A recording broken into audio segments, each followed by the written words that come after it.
મિત્રો મસ્ત મજાનો દૂધવાળો રવો બનાવવા માટે આગળ વિડીયોમાં બન્યા રહેજો ને રેસીપી જોઈ લો, કઈ ઘટે નહીં એવી, અને બનાવી નાખો દૂધવાળો રવો. કોને કોને ભાવે છે કોમેન્ટ કરી નાખજો. તો મિત્રો દૂધવાળો રવો બનાવવા માટે આપણે દૂધ લઈ લીધું છે અને ગરમ કરવા રાખી દીધું છે.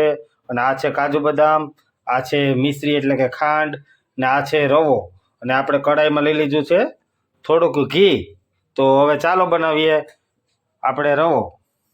તો મિત્રો આપણે દૂધવાળો રવો બનાવવા માટે જો કાજુ બદામ લઈ લીધા છે અને હુંફાળું ગરમ દૂધ ને એમાં ખાંડ નાખી અને ઉકાળી લેવાનું. પછી આપણે ઠારવા મૂકી દેવાનું. અને અત્યારે આપણે કઢાઈમાં લઈ લીધું છે ઘી અડધો કપ અને લઈ લીધો છે રવો. તો પહેલા આપણે ફાસ્ટ ગેસ રાખવાનો છે અને હવે પછી ધીમો ગેસ કરી નાખવાનો તપી જાય એટલે. પછી આપણે ધીરે ધીરે સ્લો ગેસની ફ્લેમ ઉપર આપણે શેકવાનો છે રવો. તો આપણે શેક બ્રાઉન થાય ને ત્યાં સુધી શેકવાનો છે.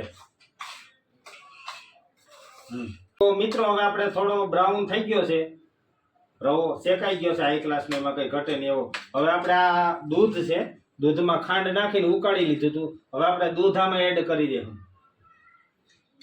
એડ કરવામાં ખાસ ધ્યાન રાખવાનું, આ ઉડે ને એમાંથી તમે દાજી ન જાવ, એ ખાસ ધ્યાન રાખવાનું. તો આપણે ધીમે ધીમે એડ કરી દેવું દૂધ.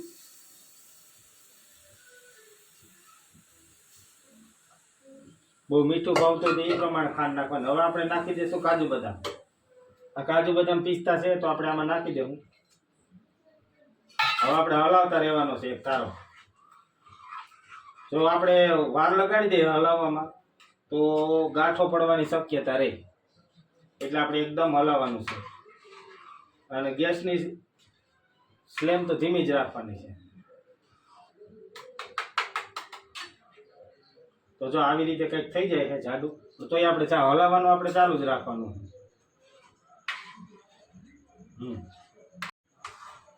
તો મિત્રો બનીને થઈ ગયો છે તૈયાર. જો આવી રીતે થાય ને ત્યાં સુધી આપણે હલાવતા રહેવાનું છે. આપણે હલાવવાનું ભૂલવાનું નથી. ઘણી વાર આપણે કેવું હોય કે આપણે ન હલાવતા હોય આ એક તારું, એટલે કે એમાં ગાંઠો થઈ જતી હોય રવામાં. જો કે એ તો થઈ જાય પછી ખોટી મહેનત કરવી પડે. જો આવી રીતે હાઈ ક્લાસનો આમ લોંદા જેવો થઈ જવો જોઈએ. તો તૈયાર છે આપણો દૂધવાળો રવો. તો મારા કલેજાઓ પૂગી જાવ બધા ખાવા દૂધવાળો રવો. કોને કોને ભાવ જરી કોમેન્ટ કરી નાખજો. રામ રામ ને સીતારામ. તો મિત્રો આપણે રવાને પાથરવા માટે એક થાળી લઈ લીધી છે અને એમાં ઘી ચોપડી દીધું છે. હવે આપણે આ ચમચાની મદદથી આપણે આખો રવો આમાં થાળીમાં કાઢી લેવું.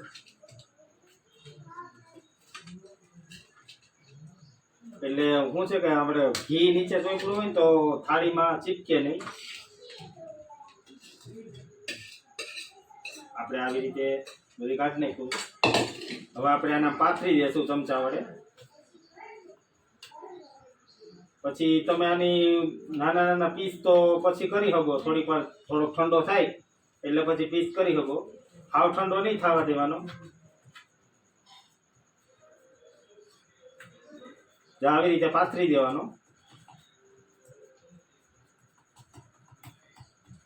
આવી રીતે રેવલ કરી નાખવાનું.